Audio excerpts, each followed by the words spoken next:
Hello, Franco. I hope you're well. I'm Melika Merfer, and I'm interviewing you on behalf of Legal Mart. You're one of our best professional lawyers in the field of intellectual property. Would you please talk about yourself? Oh, hello, Erika. Thank you very much for this meeting. Yes, I'm in the IP field since 1991, so now it's more than 30 years now. Starting from the beginning, starting from the archives and then in accountancy, and then also becoming an IP attorney for Italy, trademarks and designs, and also European trademark and designs. Then I moved to Switzerland in 1999, and here I am working in the IP field in Switzerland for patents, trademarks and designs, renewals, everything to do with IP in Switzerland. It's more than 30 years now, and it's a great job. I hope a lot of young people may embrace this work because it's very, very particular, but also at the same time gives you a lot of satisfactions.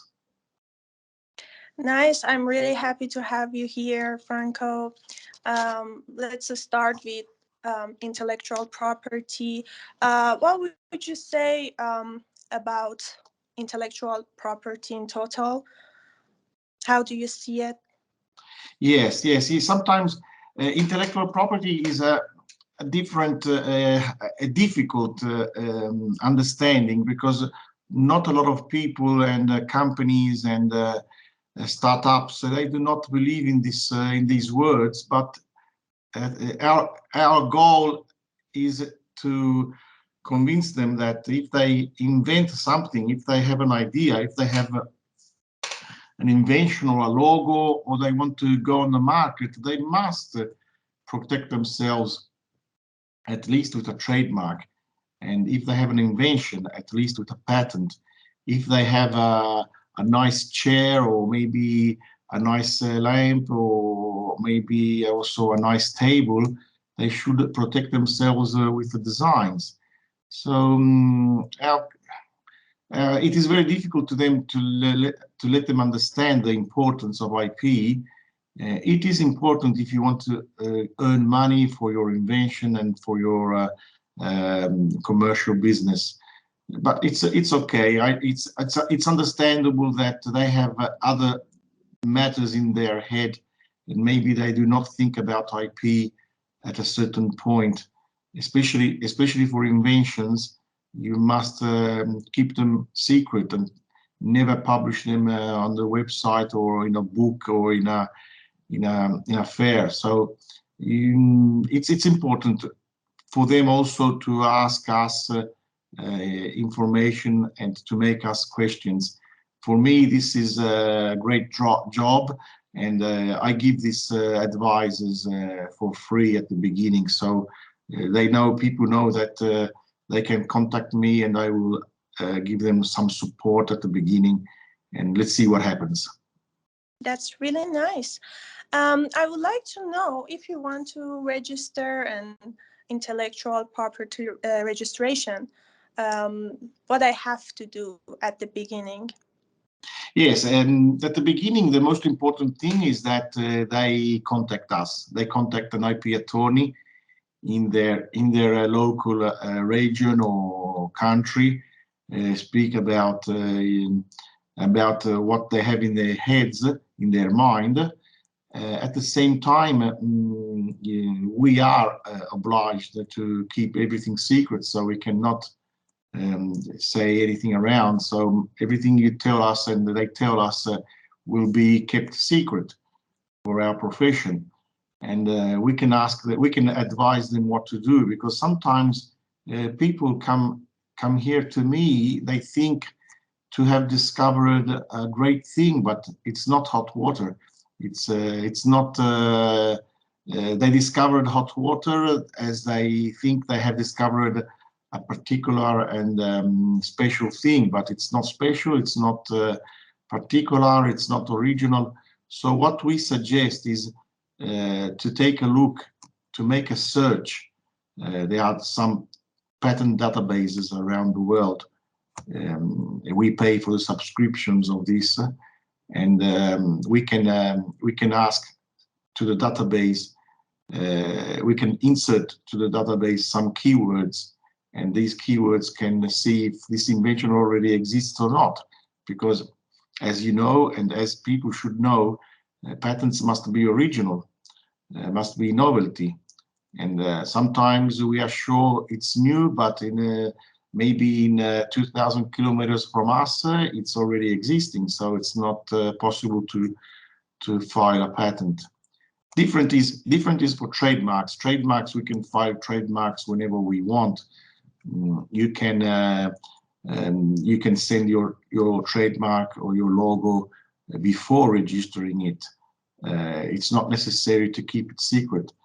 The most important thing for trademarks, is that consumers must know who is behind the trademark, who is selling the products or the services. So first you do it, first you file it, and better it is.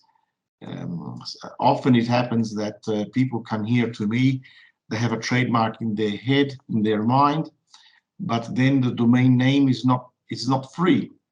The domain name is already given to others, so they have to change.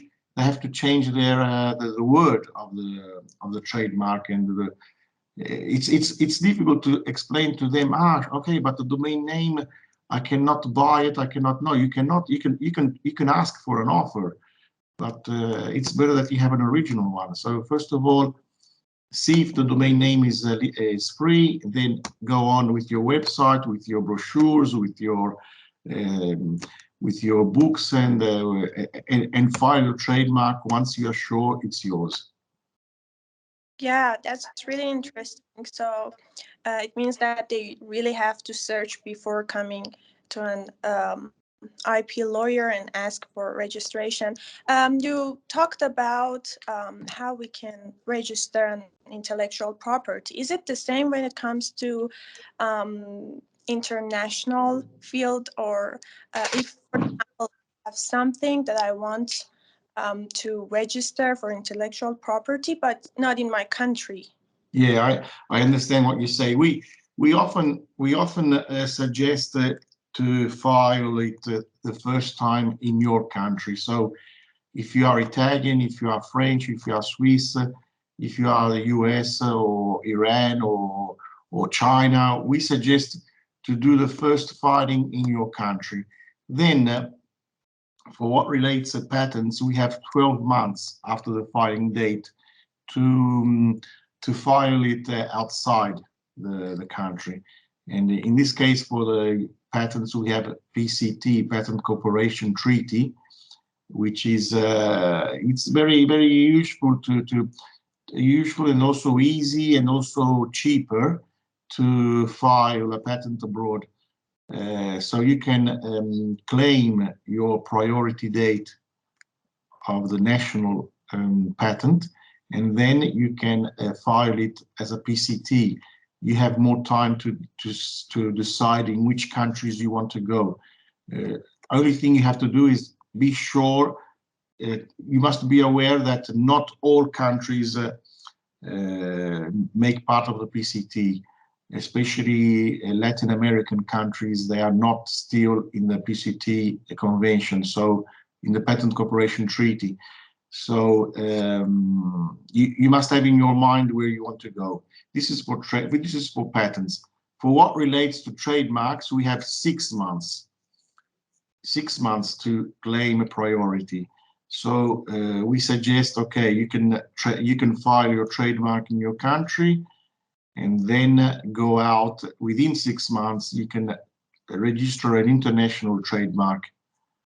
An international trademark also is a convention for trademarks, the Madrid Protocol, where you can file your trademark once in several countries. Obviously, more countries you tick, and more it will cost. But in this case, you can make a a trademark. You can file a trademark within 6 months, and you can designate WIPO, US, Japan, only all in one solution, and then go on with that. Property, right? And now I face infringement. What I have to do? Well, this infringement, it depends now if there is an observation from the national patent examiner, and so you have to go on with this, and you are the representative, and so you will be informed about this. And with the client, we discuss what is the best reply we have to give to the National Patent Office. This is one thing. Another thing is that when, for example, for patents, for trademarks, once it's published, it's 3 months open to the public, where they can they can file an opposition. So in these 3 months, if we receive an opposition from a third party, so no more from the examiner, but from the third party, then we have to discuss this with the applicant and see what is better to do. Sometimes we can find an amicable solution. Sometimes we must write several papers to see what is good for us and for them. So sometimes we must renounce to a class or to a product or to a service. Sometimes we have to ask for a nullity of the trademark. It depends, but it is also, yes, a very interesting part of our work, because as you know, patents and trademarks, they have 3 months of open publication, where third parties can say whatever they want. Oh. I would like to know, as a professional IP lawyer, what is the most issues that you face nowadays? Well, as I said at the beginning, to convince people and the clients and the companies to file their inventions and trademarks, sometimes this is very difficult for them to understand. But at the same time, I can say also they look to the costs, and my profession, I suggest my profession must be very transparent. I send to my clients the list of the official fees that are necessary to pay for a certain work, and then I tell them, okay, this is the list of the official fees, and then you must add my agency fees. So for them, it's very transparent and also very easy to make the calculation, because the most important thing is that we must not hide fees. The total amount you ask must be that amount. There must not be any surprises for the clients. They want to be sure that that is the money they have to pay, and no other money is required. So what I suggest is to always inform the client that this is the money from, for example, from filing till a smooth grant. This is the money you need to give us. Only if it's not smooth, only if there is an opposition, then we must quantify the amount. Otherwise, this is the money, and no other sum will be asked to you. Yeah, it's very good that you give them the chance to know what they have to face in the next step. And I would like to know, what is the most interesting case you ever had that you would like to share with us?